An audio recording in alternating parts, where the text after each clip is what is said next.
اور اب مدنی خبروں کی تفصیل۔ شیخ طریقت امیر اہل سنت دامت برکاتہم العالیہ کا سوری پیغام سب سے پہلے پیش خدمت ہے، جس میں آپ نے حاجی نعمان عطاری سے ان کی والدہ کی عیادت فرمائی، دعاؤں اور مدنی پھولوں سے نوازا۔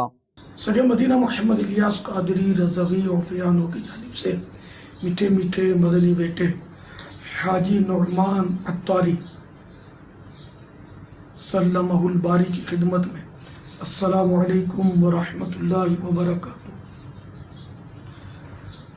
مبلغ دعوت اسلامی اور رکن شورا اطہر علی عطاری نے آپ کی امی جان کی علالت کے بارے میں اطلاع دی۔ یا اللہ پیارے حبیب صلی اللہ تعالیٰ علیہ وآلہ وسلم کا صدقہ ام نعمان کو صحت کاملہ عاجلہ نافعہ عطا۔ یا اللہ ام نعمان پر رحم فرما، بیچاری کی تکلیف دور کر دے، اس کا مرض دور کر کے اس کو مریضہ مدینہ بنا دے، بیمار مدینہ بنا دے۔ الہ العالمین ان کو سنتوں بھری، نیکیوں بھری، عافیتوں بھری طویل زندگی عطا فرما، ان کا سایہ ان کی اولاد پر تا دیر قائم رکھ، مرض پر صبر بھی عطا فرما، اجر بھی عطا فرما، ان کی اولاد کو ان کی خدمت کی سعادت عنایت فرما، آمین بجاہ النبی الامین صلی اللہ تعالی علیہ وآلہ وسلم۔ صلو علی الحبیب صلی اللہ تعالی علی محمد۔ حاجی نعمان ہمت رکھیے اور امی کی خدمت کرتے رہیے، انشاءاللہ اس میں آپ کو اجر ملے گا۔ ان کو آپ کی طرف سے یا کسی بھائی بہن کی طرف سے کوئی ٹینشن نہ پہنچے، اس کا خیال فرمائیے۔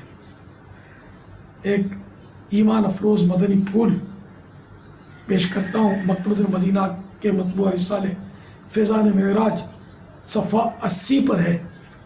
سفر معراج کی سہانی رات پیارے پیارے آقا میٹھے میٹھے مصطفیٰ صلی اللہ تعالی علیہ وآلہ وسلم کا گزر ایک ایسے شخص کے پاس سے ہوا جو عرش کے نور میں چھپا ہوا تھا۔ آپ صلی اللہ تعالی علیہ وآلہ وسلم نے فرمایا یہ کون ہے؟ کیا کوئی فرشتہ ہے؟ کہا گیا نہیں۔ فرمایا کوئی نبی ہے؟ کہا گیا نہیں۔ پوچھا پھر یہ کون ہے؟ بتایا گیا یہ وہ شخص ہے کہ دنیا میں اس کی زبان ذکر الہی سے تر رہتی تھی، اس کا دل مسجدوں میں لگا رہتا تھا، اور یہ کبھی اپنے والدین کو برا کہے جانے یا ان کی بے عزتی کی جانے کا سبب نہیں بنا۔ صلو علی الحبیب صلی اللہ تعالی علی محمد۔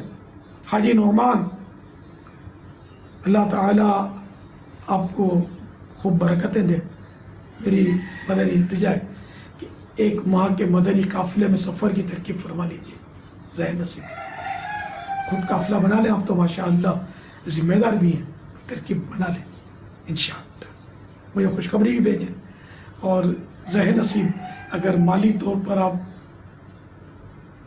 مضبوط ہیں تو 127 عدد فیضان رمضان ماہ رجب ہی میں اگر لنگر رسائل ہو جائے تو کیا بات ہے، 313 بھی کر سکتے ہیں، جتنا شہد ڈالیں گے اتنا میٹھا ہوگا، گنجائش نہیں تو کم بھی کر سکتے ہیں، اس نیت سے کہ امی کو بھی اس کی برکت پہنچے اور بیچاری صحت یاب ہو جائے۔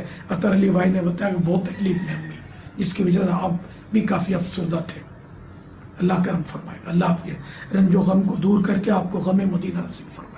مجھ گناہگار کی بے حساب مغفرت کی دعا کیجیے، امی جان کو میرا بہت بہت سلام کہیے۔ صلو علی الحبیب صلی اللہ تعالی علی محمد۔